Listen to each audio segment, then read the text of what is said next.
no Senado Federal após ela passar pela Câmara dos Deputados. Ela foi aprovada há um mês lá na Câmara dos Deputados e a PEC ela é conhecida aí como PEC da Segurança Pública, está parada no Senado Federal à espera do presidente do Senado, Davi Alcolumbre, ele faça a indicação do relator e venha definir o rito da tramitação dessa proposta. A tensão na relação entre o parlamentar e o presidente Lula tem travado aí o andamento dessa proposta.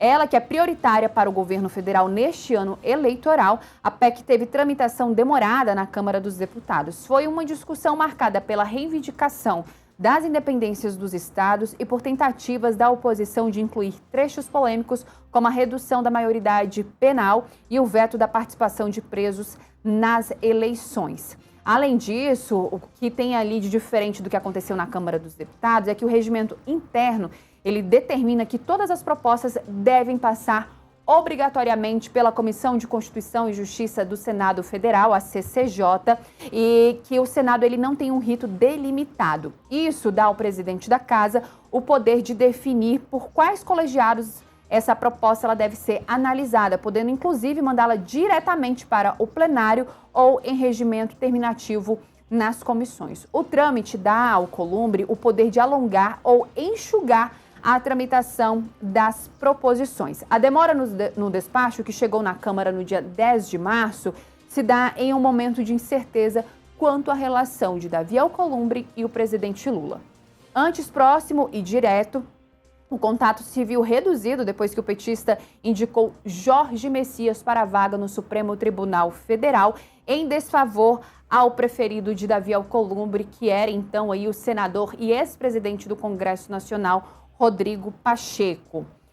Com acenos e tentativas de aproximação tímidas nos últimos meses, projetos do governo não encontraram a mesma priorização que tinham antes. A atual composição do Senado era muito mais favorável ao Planalto do que a Câmara, casa em que a PEC da Segurança já sofreu mudanças importantes. Entre os cotados aí para poder relatar essa PEC da Segurança Pública, nós temos aí o senador Alessandro Vieira, que também é relator da CPI do crime organizado e foi relator também do projeto de lei antifacção, que também é projeto vindo lá do governo federal.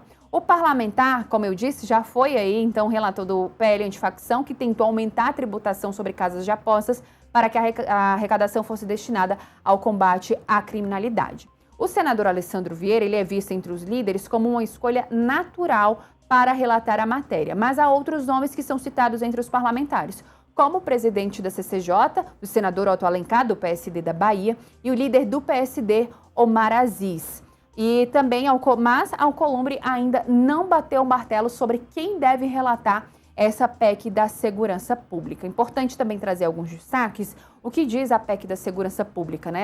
Ela traz aí, então, que deve existir uma cooperação entre os órgãos. Eles devem atuar em um regime de cooperação federativa com foco na prevenção, investigação e execução penal, com mecanismos como força-tarefa conjunta, interoperabilidade de sistemas e compartilhamento de informações. Eles também trazem aí um trechinho sobre as lideranças criminosas, né, os líderes criminosos.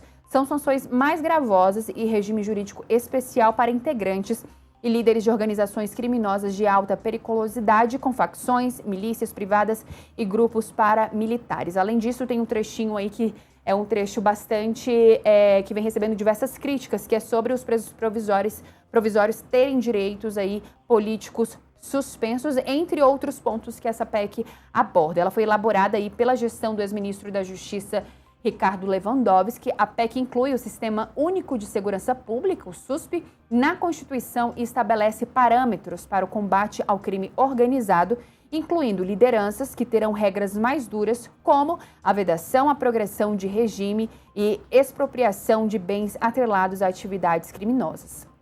Sob a relatoria do deputado Mendonça Filho, do União Brasil de Pernambuco, foram inclusos aí outros pontos, como maior distribuição de recursos federais para os estados e municípios, e o relator também turbinou a entrada de recursos para os fundos. O texto estabelece que 30% do que já é arrecadado em impostos sobre apostas esportivas, as chamadas bets, serão destinadas ao Fundo Nacional de Segurança Pública. Mendonça, que é da oposição, também tentou incluir a realização de um referendo para reduzir a maioridade penal em 2028. Esse ponto, porém, ficou fora do texto e tramitará sozinho em outra proposição dentro da Câmara dos Deputados. Então, tudo isso agora depende do senador e presidente do Senado Federal, Davi Alcolumbre, para poder colocar essa PEC da segurança pública para poder caminhar dentro do Senado Federal, a ver o que deve acontecer nesses próximos dias lá dentro do Senado Federal, que também tem tratado de outro assunto que a gente vem falando todos os dias aqui no Acorda Metrópolis, sobre o caso Master.